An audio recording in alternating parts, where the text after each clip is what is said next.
Hospital का माहौल एक अजीब सी उदासी और तनाव से भरा था। जनक की हालत अब भी नाजुक थी और अनिरुद्ध की आंखें बार उस वार्ड की तरफ जा रही थी जहां जनक को एडमिट किया गया था। लेकिन कहानी का असली ट्विस्ट तब शुरू हुआ जब अर्शी की हालत खुद बिगड़ने लगी। दोस्तों, अर्शी जो अपने ईगो और नफरत के साथ जिंदगी जीती थी, उस वक्त एक कमजोर और बेचैन इंसान लग रही थी। उसकी प्रेगनेंसी कॉम्प्लिकेशंस की वजह से डॉक्टर्स ने स्ट्रिक्ट बेड रेस्ट और इंटेंसिव केयर का मशवरा दिया था। तभी आदित्य ने अपने इमोशंस को एक तरफ रखते हुए अर्शी को संभाला। उसका एक एक शब्द अर्शी के दिल तक पहुंच रहा था। अर्शी, तुम्हें अब अपने और अपने बेबी का ध्यान रखना होगा। तुम्हें किसी भी चीज टेंशन लेने की जरूरत नहीं है। मैं हूँ यहाँ और अनिरुद्ध भी तुम्हारे ही साथ है और हमेशा तुम्हारा ही रहेगा। अर्शी के लिए ये सब एक नई उम्मीद की तरह थे। उसकी आंखों में आंसू आ गए, लेकिन आदित्य ने अपनी बातों से उसे भरोसा दिलाने की पूरी कोशिश की। वो उसके करीब आया और कहा,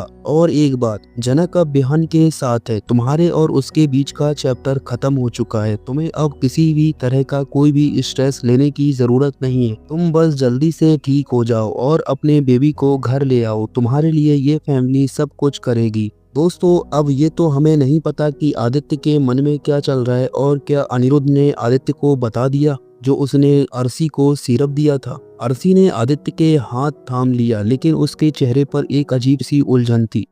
वो शायद समझने की कोशिश कर रही थी कि आदित्य का ये बदला हुआ बिहेवियर क्यों है। इस सब के बीच अनिरुद्ध भी अर्शी के पास आया। उसका गिल्ट उसके चेहरे पर साफ दिख रहा था, लेकिन वो एक फेक कॉन्फिडेंस के साथ अर्शी को तसल्ली देने की कोशिश कर रहा था। अर्शी, तुम्हें कुछ भी होने नहीं दूंगा, बस जल्दी से ठीक हो जाओ। मैं हमेशा तुम्हारे साथ हूँ। दोस्तों, अनिरुद्ध का ये शब्द अर्शी के लिए शायद एक झूठा भरोसे थे, लेकिन उसके लिए वो इस वक्त की सबसे बड़ी जरूरत बन गए थे। अनिरुद्ध के ये फसाने जनक के सामने एक अलग रूप ले रहे थे। जनक अब भी अनिरुद्ध को एक मासूम और सही इंसान समझ रही थी। उसके मन में एक विचार बार बार आता, शायद अनिरुद्ध गलत नहीं, शायद मेरी किस्मत ही मुझे उसे अलग कर रही है। लेकिन इसका ये मतलब नहीं कि वो बुरा इंसान है। दोस्तों, बिहान जो जनक के करीब होने की हर कोशिश कर रहा है, उसकी आंखों में एक अजीब सी जेलसी और पॉजिटिवनेस थी। वो जनक के लिए केयरिंग बनने की कोशिश कर रहा था, लेकिन उसके मन के कोने में एक और प्लान चल रहा था, क्योंकि वो डॉक्टर है और वो जानता है कि अर्शी को क्या दिया गया है, कौन सा सिरप दिया गया है। और तभी कुछ दिन बीते और हॉस्पिटल के माहौल और ज्यादा सीरियस हो गया। अर्शी की प्रेगनेंसी कॉम्प्लिकेशंस अब और ज्यादा बढ़ने लगी थी। डॉक्टर्स ने वार्न किया था कि उनका केस रिस्की है, लेकिन किसी ने नहीं सोचा था कि सिचुएशन इतनी क्रिटिकल हो जाएगी। एक रात जब सब कुछ शांत था, अर्शी की तबीयत अचानक बिगड़ गई। मॉनिटर पर उसकी हार्ट बीट फ्लक्चुएट कर रही थी और डॉक्टर्स आईसीयू में इमरजेंसी ट्रीटमेंट कर रहे थे। आदित्य और अनिरुद्ध दोनों एक तरफ से उसके हाथ और उसके साथ थे, लेकिन अर्शी के लिए वक्त कम होता जा रहा था। उस वक्त अर्शी ने अपनी लास्ट स्ट्रेंथ कलेक्ट करते हुए आदित्य की तरफ देखा और कहा, आदित्य, मैं अनिरुद्ध को माफ कर रही हूँ और अनिरुद्ध से कहना कि वो अपनी लाइफ को अच्छे से जिए, और तुम बाकी सब लोग मुझे माफ कर दो। मैं कभी समझ नहीं पाई कि तुम मेरे लिए इतना सब किए और मैं हमेशा तुम सबके साथ गलत बिहेवियर रखा, गलत फायदे उठाए। और अनिरुद्ध की आंखों में आंसू आ गए, लेकिन उसने अपने इमोशंस को कंट्रोल करते हुए अर्शी का हाथ थामा।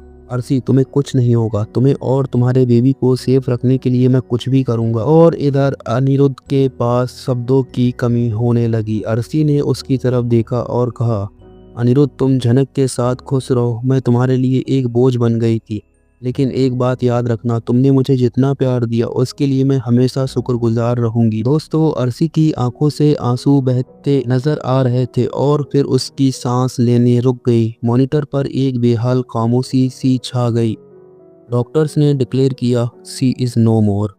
अर्शी की मौत ने हॉस्पिटल का माहौल बदल कर रख दिया। अनिरुद्ध एक अजीब सी गिल्ट और दर्द के साथ जीने लगा।